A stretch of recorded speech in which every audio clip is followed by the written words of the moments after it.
प्रिय साधक, मैं गणेश भगत आज के वीडियो में आप लोगों को ब्रह्म बाबा को क्या क्या चढ़ावा चढ़ाया जाता है इसी के बारे में बता रहा हूँ। वह स्थानीय ब्रह्म हो या किसी पीपल वृक्ष पर रहने वाले ब्रह्म हो या किसी के घर में निवास करने वाले ब्रह्म हो या किसी को पिंडी बनाया गया है किसी के दूरा दरवाज़ा पर या कहीं भी वैसा ब्रह्म हो, या फिर ग्राम देवता में से कोई ब्रह्म हो। यदि इस प्रकार की ब्रह्म है और इन ब्रह्म को क्या क्या सामग्री पूजा में चढ़ावा के तौर पे क्या क्या चढ़ाना है, यह आप लोगों को जानकारी नहीं है तो जान लीजिए ब्रह्म बाबा को क्या क्या चढ़ाना चाहिए।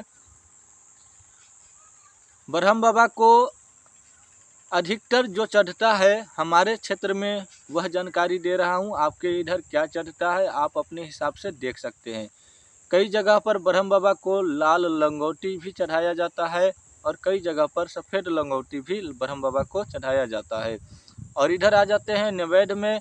नैवेद्य में मीठा प्रसाद कोई सा भी ब्रह्म बाबा को आप चढ़ा सकते हैं और अरवा चावल, पान की पत्ता, कसैली, 2 लौंग ब्रह्म बाबा को चढ़ा सकते हैं। साथ में गांजा और चिलम चढ़ा सकते हैं और जनेऊ, ब्रह्म बाबा को जनेऊ चढ़ा सकते हैं। ब्रह्म बाबा को एक जोड़ा धोती और जनेऊ चढ़ा सकते हैं। और इसके बाद जो है बतासा भी चढ़ा सकते हैं, लड्डू भी चढ़ा सकते हैं, मिठाई भी चढ़ा सकते हैं। यथाशक्ति तथा भक्ति जैसा आपको समर्थ है वैसा ब्रह्म बाबा का आप पूजा कर सकते हैं। ब्रह्म बाबा की पूजा में आप पंचमेव उपयोग कर सकते हैं या अपने से खुद से बनाया हुआ मेवा का प्रयोग कर सकते हैं। 5 प्रकार की मेवा कोई सा भी ले करके आप पूजा ब्रह्म बाबा की कर सकते हैं। अगरबत्ती भी चढ़ा सकते हैं, जो बांस की काठी होती है वो अगरबत्ती यदि जलाते हैं तो ज़्यादा समय तक जलता है और सुगंधित अगरबत्ती यदि जलाते हैं तो और भी अच्छा है। और कई लोग जो है इतना बड़ा जो धूप बत्ती होता है वह जलाते हैं, तो कई लोगों का कहना है कि धूप बत्ती जलाएं कि अगरबत्ती जलाएं। तो आप कोई भी जलाओ, पूजा मन से करो तो आपका पूजा अवश्य सफल होगा। मन में श्रद्धा रहना चाहिए। और कई लोगों पर ब्रह्म बाबा की सवारी आते हैं और वो जो है ब्रह्म बाबा की अच्छी तरह से पूजा पाठ करने नहीं जानते हैं, तो इस प्रकार से कर सकते हैं। ब्रह्म बाबा की पूजा इस प्रकार से होता है, हमारे इधर इस प्रकार से होता है, आपके इधर किस प्रकार से होता है वहाँ पर आप कर लीजिएगा। अरवा चावल में मीठा का खीर बना करके भी ब्रह्म बाबा को दिया जाता है।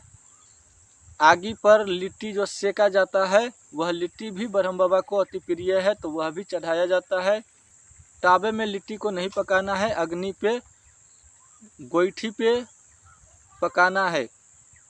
ब्रह्म बाबा को चढ़ाने के लिए जो लिट्टी बनेगा उसको आप गोईठी की आगी पर पकाना है, जिसको कई जगह पर उपोला बोला जाता है। उस पर आप पका करके ब्रह्म बाबा को लिट्टी और मीठा वाली अरवा चावल की खीर चढ़ा सकते हैं, जो कि वह भी गोईठी पर ही बनेगा।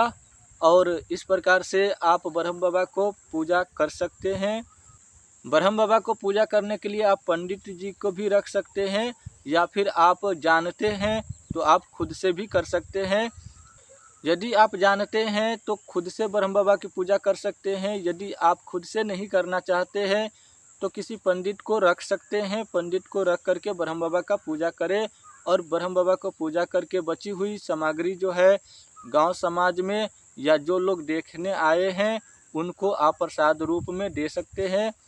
इस प्रकार से ब्रह्म बाबा का पूजा संपूर्ण होता है। और इस चैनल को सब्सक्राइब नहीं किए हैं तो कर लीजिएगा और बगल में बेल आइकन दिया होगा उसको भी दबा दीजिएगा।